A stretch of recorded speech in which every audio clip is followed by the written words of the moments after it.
আজকের আলোচ্য বিষয় আফ্রিকার ভাগবাটোয়ারা।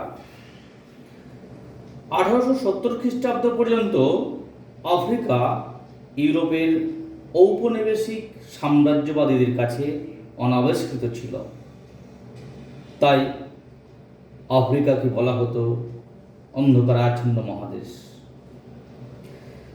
কিন্তু 1870-এর পর থেকে ইউরোপের সাম্রাজ্যবাদী শক্তিগুলো আফ্রিকার উপর ঝাঁপিয়ে পড়ে সেখানকার সম্পত্তি ভাগবাটোয়ারা করার জন্য।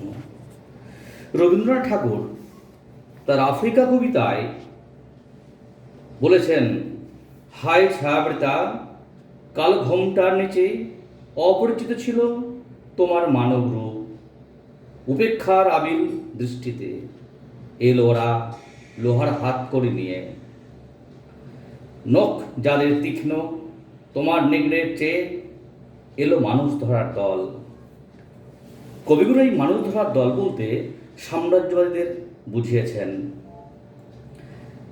কিন্তু সাম্রাজ্যবাদী শক্তিগুলোর ভাগবাটোয়ারা কে কতটুকু পাবে, কার কম কার বেশি হবে, এই মীমাংসা করার জন্য তারা স্থাপন করলেন আফ্রিকা সংঘ। বেলজিয়ামের রাজা দ্বিতীয় লিওপোল্ড আন্তর্জাতিক সংঘ স্থাপন করেন 1876 খ্রিস্টাব্দে। উদ্দেশ্য ছিল আফ্রিকাকে সমান ভাগে ভাগবাটোয়ারা করা। বসলো বার্লিন সম্মেলন। সেই সম্মেলনে বার্লিন সন্ধি স্বাক্ষরিত হল। ইউরোপের বিভিন্ন দেশ এবার আফ্রিকায় উপনিবেশ বিস্তারে এগিয়ে এলো। প্রথমে ফ্রান্সের কথা বলি। ফ্রান্স ইতিপূর্বে আফ্রিকার উত্তর উপকূলে আলজেরিয়া দখল করেছিল। এরপর টিউনিস, সেনেগাল, কঙ্গো ও আইভরি কোস্ট সে দখল করে নিল। ইংল্যান্ড সবচেয়ে বেশি দখল করেছিল আফ্রিকার অধিকাংশই। উত্তরে কায়রো থেকে দক্ষিণে উত্তর মহাসাগর পর্যন্ত প্রায় সকল স্থান ইংল্যান্ডের অধিকারে এলো। এরপরে এলো পর্তুগাল। পর্তুগাল ছোট দেশ, তাই আফ্রিকার দখলের লোভ সে সামলাতে পারল না। পর্তুগাল কঙ্গোর দক্ষিণে কয়েকটি স্থান দখল করেছিল। এখন ওই অঞ্চলে কর্তৃত্ব সম্প্রসারণ করে অ্যাঙ্গোলা এবং পূর্ব উপকূলের মোজাম্বিক উপনিবেশ স্থাপন করল। এরপরে হলো ইটালি। আফ্রিকায় ইটালি একটু দেরিতে অগ্রসর হলো। সে খবরটা ঠিক পায়নি। তাই 1883 খ্রিস্টাব্দে ইটালি লোহিত সাগরের উপকূলে অবস্থিত ইরিটিয়া ও সোমালি ল্যান্ডের একটি অংশ দখল করে নিল। এরপর এলো জার্মানি। সেই বা বাদ থাকে কেন?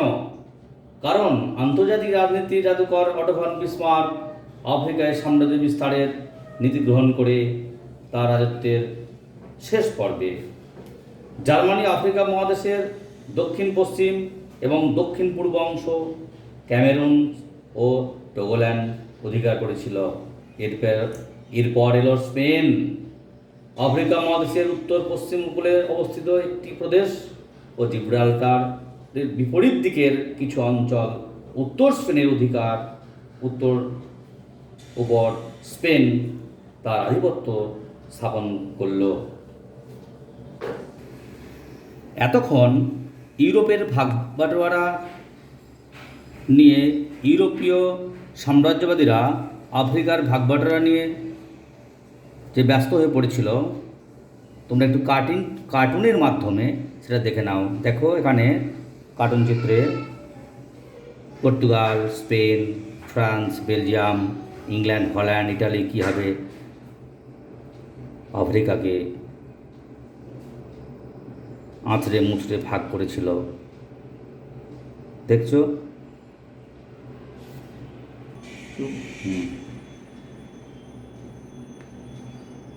ইউরোপের বিভিন্ন দেশ আফ্রিকা যে ভাগবাটোয়ারায় মত্ত হয়েছিল ভাগবাটোয়ারের পর আফ্রিকার ম্যাপের কী অবস্থাটা হয়েছিল সেটা একটু দেখে নাও। দেখতে পাচ্ছ, তোমরা ম্যাপটা দেখে নাও। এখানে এইভাবে তারা সাম্রাজ্য বিস্তারের অংশ নিয়ে আফ্রিকার ম্যাপটাকেই পাল্টে দিয়েছিল।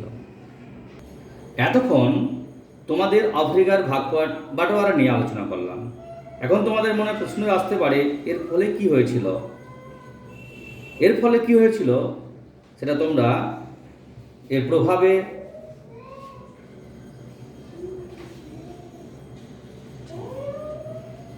প্রভাবটা দেখে নাও।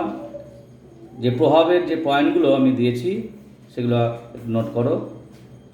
যে সমস্যার জটিলতা বৃদ্ধি পেয়েছিল, ইংল্যান্ড ও ফ্রান্সের মধ্যে সংকট, ত্রিশক্তি চুক্তি সম্পাদিত হয়েছিল, মরক্কো সংকট মাথাচাড়া দিয়ে উঠেছিল, ইংল্যান্ডের শক্তি বৃদ্ধি পেয়েছিল।